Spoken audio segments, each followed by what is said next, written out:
오늘은 요한의 믿음, 하나님은 사랑이시다, 이런 제목으로 말씀을 전하도록 하겠습니다. 성경 말씀은 요한일서 4장 7절에서 12절까지 말씀입니다. 요한일서 4장 7절에서 12절이요. 사랑하는 자들아, 우리가 서로 사랑하자. 사랑은 하나님께 속한 것이니 사랑하는 자마다 하나님으로부터 나서 하나님을 알고 사랑하지 아니하는 자는 하나님을 알지 못하나니 이는 하나님은 사랑이심이라. 하나님의 사랑이 우리에게 이렇게 나타난 바 되었으니 하나님이 자기의 독생자를 세상에 보내심은 그로 말미암아 우리를 살리려 하심이라. 사랑은 여기 있으니 우리가 하나님을 사랑한 것이 아니요 하나님이 우리를 사랑하사 우리의 죄를 속하기 위하여 화목제물로 그 아들을 보내셨음이라. 사랑하는 자들아, 하나님이 이같이 우리를 사랑하셨은즉 우리도 서로 사랑하는 것이 마땅하도다. 어느 때나 하나님을 본 사람이 없으되 만일 우리가 서로 사랑하면 하나님이 우리 안에 거하시고 그 사랑이 우리 안에 온전히 이루어지느니라.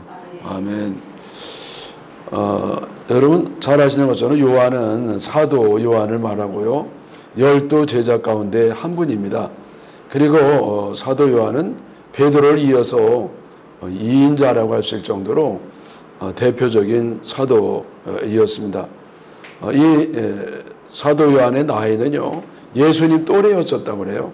그래서 제자들 가운데 가장 나이가 어렸고, 요즘 이제 뭐 시골이나 개척교회에 목회자들이 나이가 어리고 그 교회 교인들이 다 나이가 더 많은 것처럼 그런 형태가 되겠습니다. 그래서 이 사도 요한이요, 예수님 사랑을 가장 많이 받았다고 그렇게 알려져 있습니다. 이 요한도요, 고기 잡다가 이제 주님께 부름을 받은 어부 출신이었고 또 형도 제자로 부름을 받았습니다. 초대교회에 유명한 야고보가 두 사람이 있죠. 구약에는 야곱이고 신약에 와서 야고보로 이제 헬라식 이름으로 불리게 되는 것인데, 그 야고보는 첫째로 요한의 형님, 고기잡이 했던 그 형님이죠. 같이 이제 부름을 받았잖아요. 그래서 이 야고보 형님이 있었고, 형님은요 뭐로 유명하냐면은 야고보서를 기록했어요. 행함을 강조하는, 그가 이제 요한의 형님이고, 그다음에 또 하나 야고보는 누구냐면은 예수님의 동생이에요.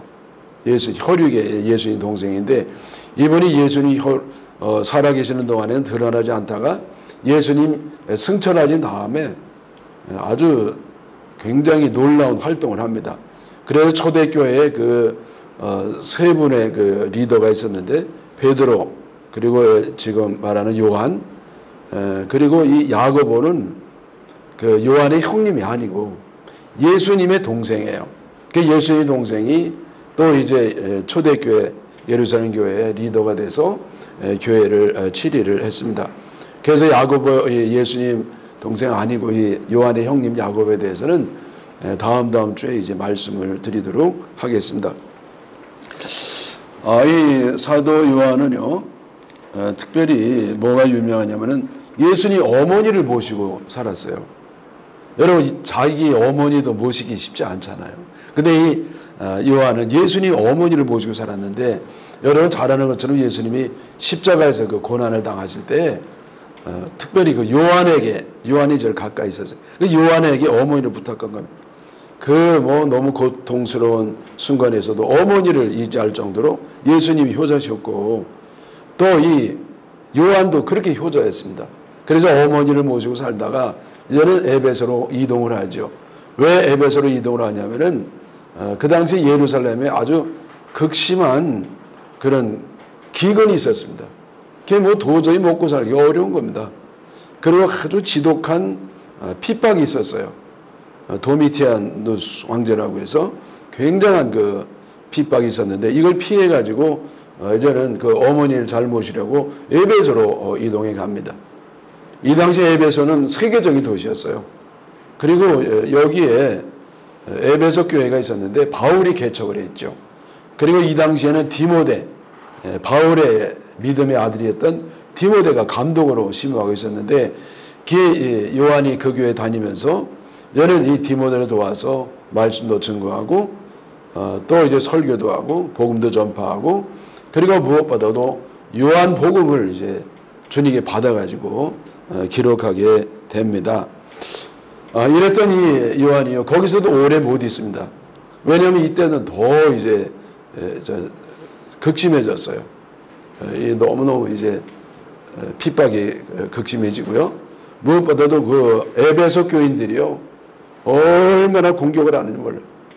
왜냐하면 예수 믿고 다 우상을 집어 던지니까요. 그래서 이 우상 장사들이요 아주 뿔이 나가지고 예수 믿는 사람을 아주 잡아 죽이려고 그랬습니다.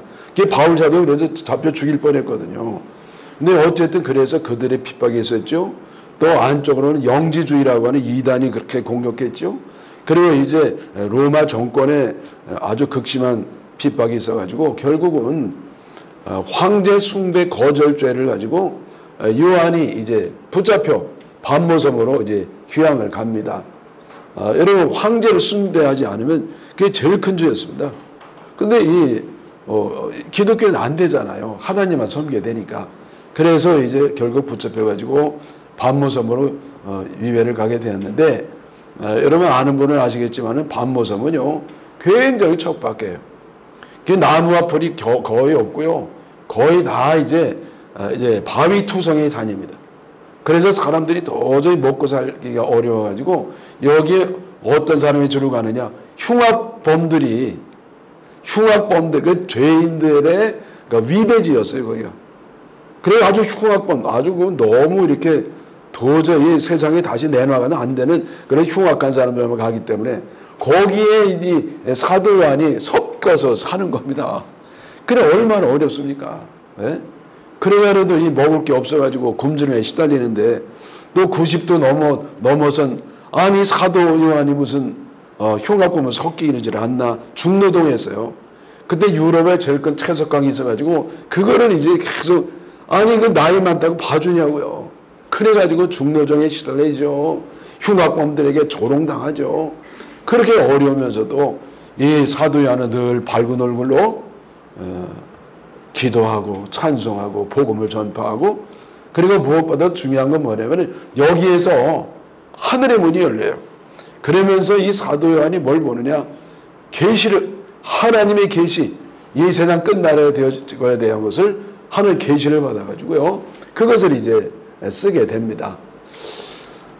그래서 이 맨 처음에는 이 사도 요한이요 아주 사람들이 조롱을 받고 핍박받았는데 점점 가까이 있는 사람들이 감화를 받으면서 이제는 많이 사람들이 예수도 믿고 유명해지기 시작을 하는 겁니다.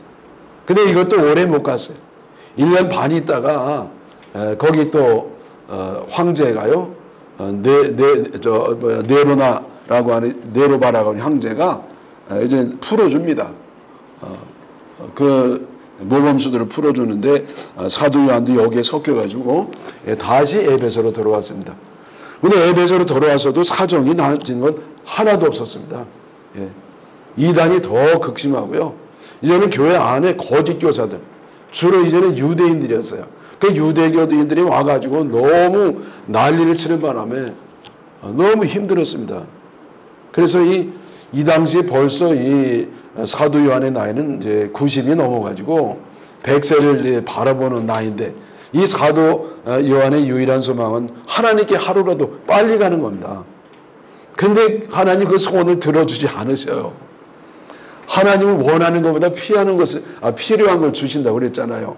그게 주님이 뭐가 필요했냐면은 이제는 아직도 사도 요한이요 좀 더 성경을 기록해야 돼요. 그래서 여기서 요한 1, 2, 3서를 기록하고 요한 계시록을 기록해서 이제는 그것이 많은 사람들에게 오늘날 우리에게까지도 은혜를 주고 있는 그런 말씀이 됩니다. 여러분 이 사도 요한은 모든 사도 가운데 순교하지 아니한 유일한 주님의 제자였습니다. 여러분 우리가 부럽다고 생각하잖아요. 근데 부러울 거 하나도 없습니다. 왜냐하면 이 사도 요한은 순교보다도 더 어려운 순조적인 삶을 살았기 때문입니다. 그러면서 오늘 우리들에게까지도 이렇게 신금을 울려주는 아주 훌륭한 그런 인품과 성품과 그런 능력으로 우리에게 좋은 영향력을 끼치고 있습니다. 자, 여러분, 그래서 이런 사도 요한의 생애에 대해서 아주 간단히 살펴봤고요. 그러면 그 믿음이 무엇이냐? 그의 믿음은 제가 말씀드린 것처럼 그의 신앙의 삶 속에 있고요. 또 그가 기록한 하나님의 성경 말씀에 기록이 되어 있습니다. 그래서 여러분 잘 아는 거 아주 유명한 게 뭡니까? 요한복음이에요. 네. 여러분 예수님의 행적을 기록한 대표적인 것이 마태, 마가, 누가, 요한복음이잖아요. 그래서 요한복음이 누가 기록했느냐? 난 놓고 기억자 알듯이 요한이 기록한 게 요한복음이란 말이에요. 그 요한이 이걸 기록한 거야. 그리고 마태, 마가, 누가는 마태는 누가 기록해? 마태가 기록했지. 마가, 누가가 기록했는데 이때가 AD 60년, 70년 경입니다. 비슷한 시기예요. 서로 알았습니다. 영향을 주고 받았을 겁니다. 근데 요한복음은 훨씬 더 후세대, 한 20년 정도 후 시대에 80년 후반에서 90년 후반까지 기록합니다. 근데 이 성격이 다릅니다. 마태, 마가, 누가는요, 예수님의 가르침과 예수님의 그 일생에 대해서 사실대로 그대로 기록합니다. 그래서 역사라고 볼 수가 있어요. 예수님의 역사가 바로 마태, 마가, 누가예요. 마태, 마가, 누가복음. 그러면 이 요한복음은 어떤 또 다른 점이 있느냐? 이 요한은요, 예수님의 그 생애와 교훈을 있는 그대로 기록한 것뿐만 아니라 그게 뛰어넘어가지고 해석을 합니다. 영적 해석을 해요. 그래서 이 마태, 마가, 누가는 공간복음이라고 하는데 이 복음서는 공통점이 있다는 거죠. 이 복음서는 예수님의 행적과 교훈을 있는 사실대로 기록한 것이고 이 요한복음은 그것을 해석하는 신학 서적이라고 볼 수가 있습니다. 그 요한복음이 훨씬 더 깊어요. 영적 깊이가 있어가지고 여러분 우리는 이제 마태, 마가, 누가 중에 뭘 읽어야 돼? 여러분쯤 되면 이제 요한복음을 많이 읽어야 돼요. 마가가 제일 먼저 기록됐고 요한이 제일 마지막에 기록이 되어 있습니다. 그래서 요한복음이 강조하는 건 뭐냐면요, 예수님은 하나님이라는 거예요. 예수님이 빛이시고 예수님이 목자시고 이 비유를 많이 사용합니다. 그래서 이 요한이 강조하는 것은 예수님은 하나님이라는 겁니다. 하나님. 육신의 몸을 입고 이 땅에 오신 우리를 구원하기 위해서 하나님이라는 거예요. 그에 비해서 누가복음은 예수님의 인간성, 참으로 아름다운 인간임을 드러내요. 예수님은 아주 완성된 인간, 인성을 말하는 데지 요한은 하나님이라고 하는 신성을 강조하고 있습니다. 그리고 또 하나 유명한 게 뭐냐면 요한계시록이에요. 여러분 요한계시록도 요한이 기록한 거예요. 여러분이 고생하면은요, 여러분 수지 맞는 일이 생겨요. 이 사도 요한이 어디서 계시를 받습니까? 요한계시록. 반모섬이에요. 인생의 가장 고난 때에 가장 큰 은혜를 받는 겁니다. 여러분 인생의 가장 고난한 때는 수지 맞는 때예요. 아멘 빨리 하세요. 왜냐면 그때 수지 맞는 때라니까. 왜 그때 더 내가 영적으로 깊이 들어가고 하나님께 가까이 가기 때문입니다. 그래서 이때에 사도 요한이 요한계시록 기록했는데 잘 아는 것처럼 요한계시록은 요한이 본 마지막 날에 되어질 일에 대한 하나님의 계시예요. 물론 하나님의 섭리 안에서 되어지는 겁니다. 인정하지 않건. 그래서 우리 인간의 역사의 마지막을 기록하고 있는데요. 그 마지막의 역사가 뭐냐? 쫄딱 망하는 거예요. 여러분 인류 역사는요 진보하는 게 아닙니다. 인류 역사는요 퇴보하는 겁니다. 이유가 뭡니까? 죄 때문에 그래요. 인간은 죄 때문에 점점 타락하고 멸망을 향해 달려가고 환난을 당하다가 이제는 쫄딱 망합니다. 완전히 여러분 이 세상은요 완전히 싹 사라져요 그냥. 여러분 노아 때는 물로 심판했잖아요. 이제 마지막에 불로 심판해가지고요 싹 없어져요. 그런데 그게 끝은 아니에요. 왜? 하나님은 희망의 하나님이기 때문에 이제는 공중에서 새로운 예루살렘이 내려와요. 새하늘과 새 땅이 펼쳐집니다. 그러면서 이제는 믿는 성도들은 환난 가운데서 살아남아서 구원을 받고 천국에서 주님과 영생을 얻는 겁니다. 자, 여러분, 우리 인생의 마지막이 이제 망하는 건데요. 그 망하기 전에 환난이 와요. 그럼 이 환난 때에 믿는 사람들은 제외가 되느냐? 제외 안 됩니다. 똑같이 당해요. 여러분, 멀리 환난까지 갈 것이 없고요. 우리 사람들은요, 어떤 세상 사람 당하는 고난을 똑같이 다 받습니다. 태풍이 일어나잖아요. 그 태풍 피해는 가만히 보니까 안 믿는 사람만 받더라고. 믿는 사람 쏙 빼고 물에 빠져도요, 믿는 사람 동동동동 뜨더라고. 안 빠져 죽고. 그런 거 없지요? 여러분, 그래서 우리가 지금 말세를 향해 달려가는 시대나 말세나 다 믿는 자나 믿는지 않는 자나 똑같이 환난을 받습니다. 그러면 우리 예수 믿는 유익이 뭡니까?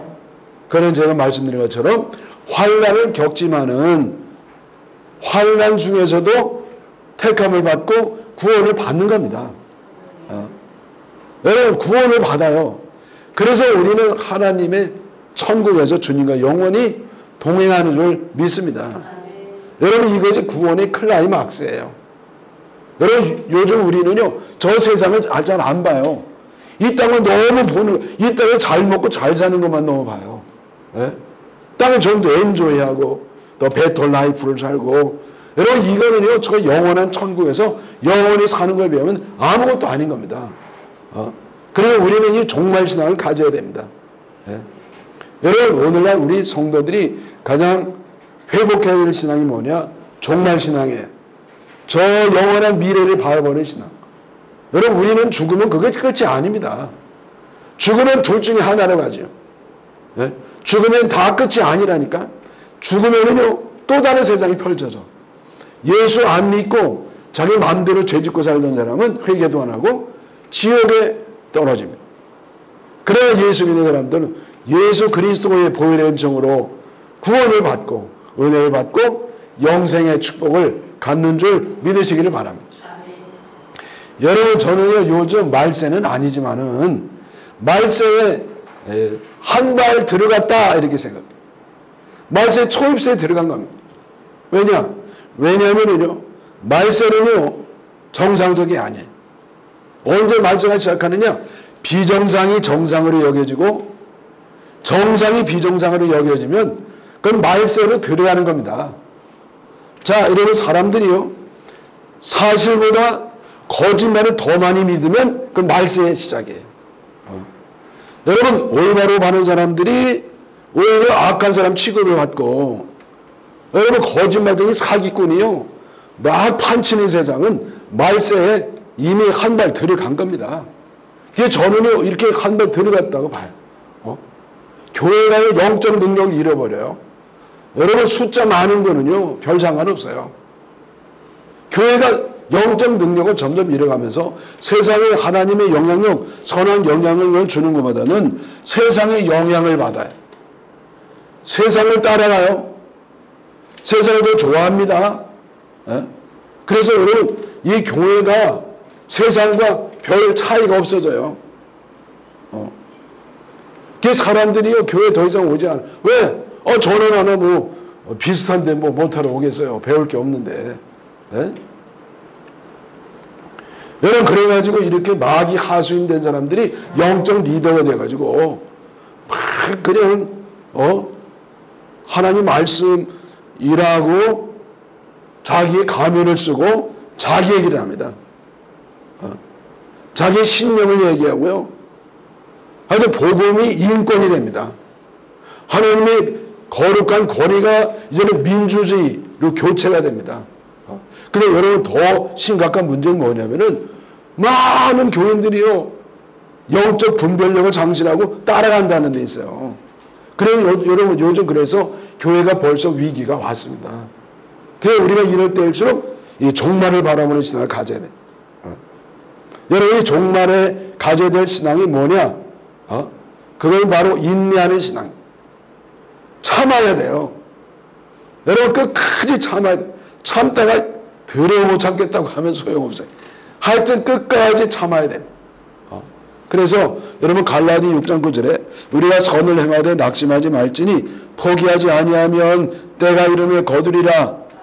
여러분 선 중에 최고의 선은 하나님을 믿는 믿음을 사는 게 선 중에 최고 선인데요. 그래서 이런 믿음 있는 사람은 끝까지 참아야 돼요. 여러분 사도 바울도요 인내하는 믿음을 가졌어요. 사도 요한처럼 고생당한 사람은 별로 없습니다.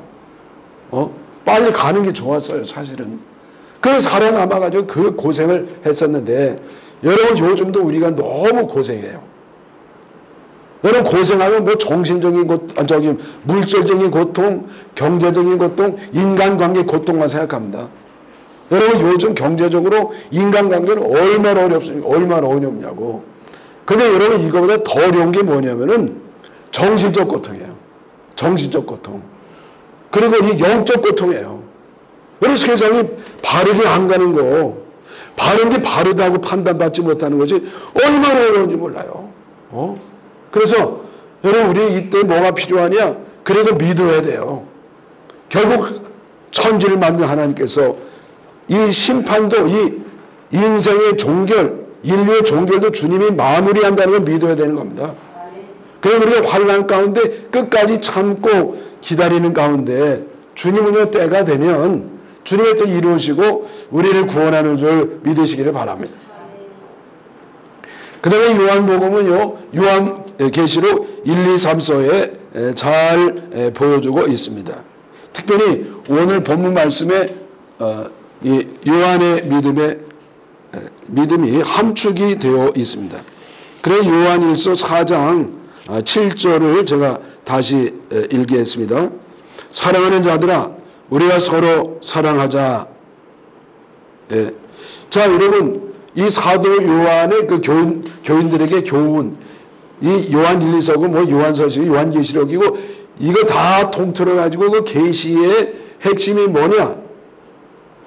사랑하라는 거예요. 사랑하라.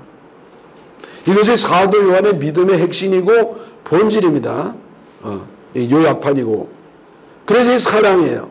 여러분 성경 말씀은 다 통틀어 가지고 하나의 말로 얘기하면 뭐냐? 사랑이에요. 여러분 성경 말씀은 어떻게 하나로 말하냐고. 근데 성경 말씀은 사랑이에요. 또 하나님은 또 이 크신 하나님은 한마디로 어떻게 해? 하나님도 한마디로 사랑이시다. 사도 요한이 하나님은 사랑이시다. 여러분 하나님으로부터 사랑이 나오는 게 아니라 여러분 사랑은 하나님 성품 가운데 하나가 아니라 사랑 자체예요. 자 하나님과 사랑이 동의어예요. 하나님은 사랑이에요. 하나님 진노하심도 있어요. 정의도 있어요. 그러나 그것도 알고 보면 알맹이는 사랑이에요. 그래서 하나님 사랑이시고 계명도 사랑이고 요한의 믿음도 사랑입니다. 아멘이시죠? 그래서 이 사랑하지 못한 사람, 사랑해가지 못한 사람은요 하나님을 알지도 못해. 왜 하나님 사랑인데? 아니 하나님 사랑이신데 사랑하지 않는 사람이 어떻게 하나님을 아냐고. 그래 그 말이 이제 8절에 나옵니다.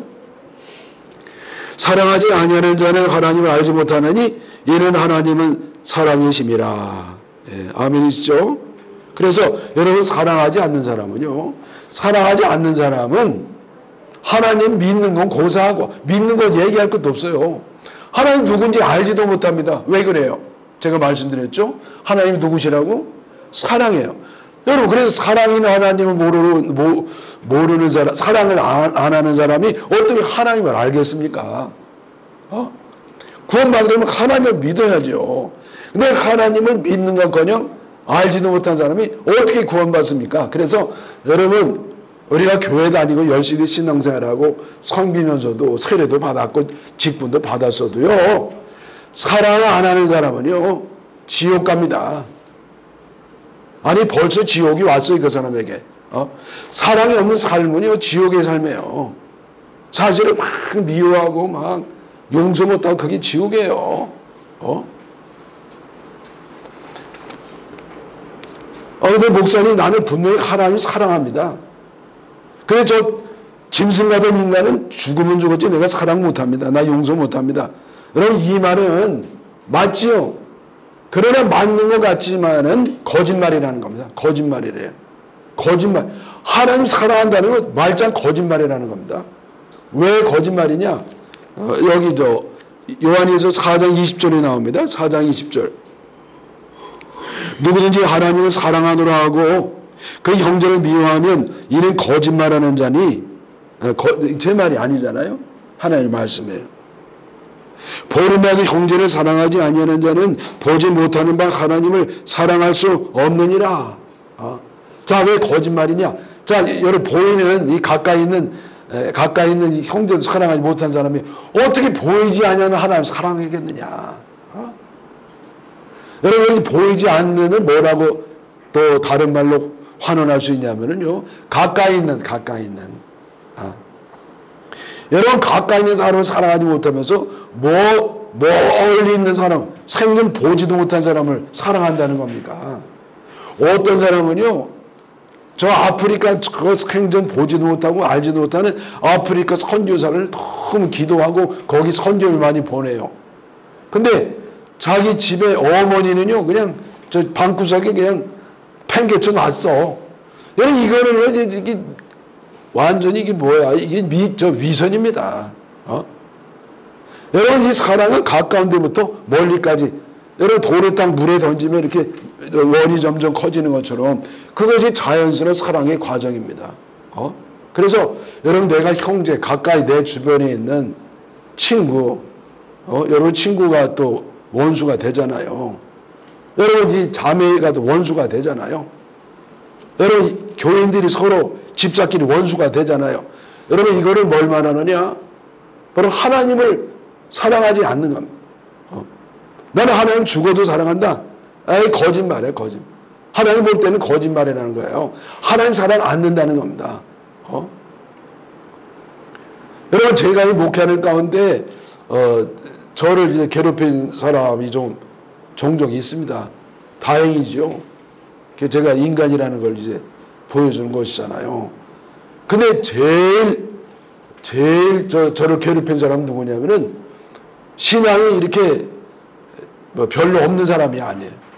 우리 신앙이 별로 없는 사람은요, 괴롭히는 건 난 없었어요. 누가 괴롭히느냐? 믿음이 너무 좋은 사람, 너무 열심히 사람, 새벽에도 한 번도 안 빠진 사람, 지각 한 번도 안 하고 제일 먼저 와가지고 제일 앞에 앉은 사람이 저를 제일 많이 괴롭혔어요. 왜 괴롭혔느냐? 설교 시간만 되면은요, 성경책을 앞에 놨잖아. 설교만 하면 가만히 있다가 설교만 시작하면 성경책을 막 이래. 막 이거를 이렇게 후닥닥 그 앞에서 저 설교 못하게 방해하는 겁니다. 일부러. 여러분 저를 괴롭히는 건 괜찮은데 아니 왜 예배를 방해하고 여러분 설교를 방해하고 이거 성령을 이게 거슬리는 거잖아요. 성령을 배신하는 죄입니다. 그게. 여러분 이 사람은 왜 그렇게 하느냐? 자기가 볼 때 이 마음에 안 드는 이 위선자 목사로 보는 겁니다. 그 사람은. 그러면서 자기는 하나님의 정의를 위해서 그렇게 열심히 낸다는 것이죠. 자기가 하나님을 위해서, 교회를 지키기 위해서, 하나님의 정의를 위해서 그렇게 한다는 겁니다. 그러나 하나님 볼 때 no, 거짓말이다. 그래서 저는요, 이제 저도 그 사람 싫어했어요. 미워하고. 미안해요, 여러분. 저도 인간인지라 싫어하고 미워했습니다. 그래서 싸움이 시작됐는데 그 싸움이 뭐냐면은 제가 그 사람 가가지고 멱살 잡는 싸움이 아니라 그 사람 배우의 역사는 마귀와의 싸움이에요. 그 사람들이 제정신이겠습니까? 마귀가 이게 역사했던 것이죠. 그래서 그 사람 영혼 위해서 불쌍히고 기도해주고 무엇보다도 여러분 제가 미워하고 싫어하는 건 영적 살인인데 또 제가 여러분 그 사람 대응하다가 제가 또 괴물이 되는 겁니다. 그게 제 자신과 싸우는 거예요. 제 자신을 미워하는 마음과 싸우는 거예요. 여러분 저는 그 싸우다가 죽을 뻔해서 너무 힘들어가지고 그게 간신히 이겼습니다. 이겼는데 요즘도 자다가 벌떡벌떡 일어나요. 그게 기억력이 항상 우리를 공격합니다. 그래서 여러분 제일 어려운 싸움이 뭐냐면은 바로 사랑을 못하게 하는 그 마귀와의 싸움이에요. 자, 여러분 우리가 사랑해야 되는 거 모르는 사람이 어디 있습니까? 다 사랑해야 되지 모르는 사람 삼척동자도 다 합니다. 교회 다니면. 그런데 왜 사랑이 이렇게 어려우냐? 왜냐하면 이유가 두 가지예요. 하나는 뭐냐면은 내가 사랑받은 체험이 없어요. 사랑은 받았죠. 하나님이 아들 보내신 것이 결정적인 하나님의 사랑의 증거입니다. 근데 다만 내가 체험을 못하는 거야. 말로만 예수 믿고 말로만 은혜 받았다고 그랬지 실제적으로 하나님을 믿지를 않는 겁니다. 여러분 내가 정말 예수님을 믿으면 정말 사랑하게 돼요. 여러분 잘 들어보십시오. 사랑은 사랑받은 사람만 사랑할 수 있어요. 용서도 용서받은 사람만 사랑할 수 있어요. 왜냐하면 사랑받아야 내 안에 사랑이 생기고 용서받아야 내가 안에 용서가 생기니까. 네? 여러분 우리는요 내 안에 사랑이 없어요. 사랑이 있긴 있죠. 인간의 사랑. 그건 진짜 사랑이 아니에요. 그거는 이기적인 사랑이지. 하나님 날 사랑하는 거지 진짜 사랑이에요. 그게 이타적인 사랑이에요. 나에게 없습니다. 그래서 하나님께 사랑을 받은 사람만이 그 사랑을 가지고 사랑할 수 있고 하나님의 은혜와 용서받은 사람이 그 은혜와 용서를 가지고 형제를 사랑할 수가 있는 겁니다. 아멘이시죠? 그래서 그것이 이제 요한일서 4장 10절입니다. 10절이요. 사랑은 여기 있으니 우리가 하나님을 사랑한 것이 아니요 하나님이 우리를 사랑하사 우리 죄를 속하기 위하여 화목제물로 그 아들을 보내셨습니다. 여러분 사랑은요 내가 하나님을 먼저 사랑한 거 아니에요. 하나님이 나를 먼저 사랑하셔가지고 예수님 보내셨습니다. 그래서 누가 사랑 행할 수 있느냐? 이 예수님을 진정으로 믿는 사람, 그 사람만 하나님을 사랑할 수가 있는 겁니다. 자, 그래서 첫째 왜 사랑을 못하느냐? 하나님 사랑과 은혜와 용서를 받은 체험이 없어요. 말로만 체험이라고 해야지. 그 다음에 두 번째 이것도 아주 중요한 겁니다. 자, 우리가 사랑하는 건 뭐냐면은 왜 못하느냐? DNA의 문제입니다. DNA 문제. 아무리 결심해도 안 돼. 아무리 노력하고 훈련받아도 안 돼. 왜냐하면 우리에게는요 그런 마음의 바탕이 없습니다. 그런 마음이 없다니까요. 우리 DNA는 이기심이에요. 이타심이 없어요. 우리에게는. 그래서 이 DNA가 바뀌어야 됩니다. 어떻게 바뀌어요? 여러분 교육으로 바뀌는 게 아닙니다. 결심으로 바뀌는 게 아니고 노력으로 바뀌는 게 아니라 이 칩이 바뀌어야 돼요. DNA 칩이. 그래서 내 칩에서 이제는 예수님의 그 사랑의 칩으로 바뀌어야 됩니다. 그게 이제 여기 16절의 말씀인데요. 16절. 요한복음 4장 16절. 하나님이 우리를 사랑하시는 사랑을 우리가 알고 믿었노니. 자, 그래서 하나님 우리를 사랑해서 예수님 보내주셨어요. 그리고 우리가 그것을 알고 믿었습니다. 믿었더니 그 사랑 안에 거하는 자는 하나님 안에 거하고 하나님은 그의 안에 거하느니라. 그래서 이렇게 사랑하는 사람은 예수를 믿고 하나님 사랑을 깨닫고 믿는 사람, 그래서 사랑하는 사람은 하나님이 그 안에 계시는 거예요. 하나님이. 자, 그래서 내가 예수님을 믿는 순간, 진짜 믿는 순간 성령이 역사하셔가지고 이제는 하나님이 내 안에 오시고, 하나님 내 안에 오시면 사랑이 들어온 거예요. 그게 사랑 안에 하는 겁니다. 근데 하나님 내 안에 계시고 나도 하나님 안에 계시고, 자, 여러분 하나님과 내가 하나 되는 겁니다. 하나님과 내가 하나가 되면서 DNA가 바뀌는 겁니다. 그리스도 안에 있으면 새로운 피조물이라 이전 것이 지나갔으니 보라 새 것이 되었도다. 그래서 우리는 거듭나서 이제 내 유전자가 사라지고, 진짜 사라지는 아니에요. 근데 약화돼요. 어느 정도 이길 수 있을 정도로 하나님의 DNA가 새로 들어와가지고 결국은 사랑을 행할 수가 있게 되는 겁니다. 자, 그래서 결과가 뭐냐? 17절인데 이로써 사랑이 우리에게 온전히 이루어진 것은 이렇게 하면서 사랑이 온전해진다는 겁니다. 내 안에. 그래서 심판날에 담대함을 가지게 하려 함이니, 심판날에 담대함을 갖습니다. 여러분, 심판날에 우리는 하나님 앞에 섭니다. 하나님 심판대 앞에 서는데 그때 갖는 내 감정은 뭐냐? 두려움이에요. 왜? 죄를 졌으니까. 여러분, 죄인은요 겁나 이제 벌 받을까 봐. 그러나 여러분, 이제 사랑하는 사람은, 하나님 사랑을 알고 믿고 예수님 믿고 사랑을 행하는 사람은 담대함을 얻어요. 죄가 있어 두려움을 이기는 겁니다. 왜냐하면 이제 하나님이 날 사랑하셔서 예수님 날 위해 죽으셨고 내가 믿고 사랑하니까. 그래서 제가 결론을 말씀드리면, 누가 구원받느냐? 그냥 가짜로 예수 믿는 사람이 아니라, 말로만 예수 믿는 사람이 아니라 진짜 예수 믿는 사람, 진짜 사랑하는 사람, 이런 사람이 구원을 받고 영생을 얻는 줄 믿으시기를 축원합니다. 기도하겠습니다. 아버지 하나님 감사합니다. 요한의 믿음은 인내하는 믿음이요 사랑하는 믿음이었는데 우리에게도 사랑하는 믿음을 주셔서 사랑으로 승리하고 영생 복락을 최후에 얻게 하여 주시옵소서. 예수님의 이름으로 기도하옵나이다. 아멘.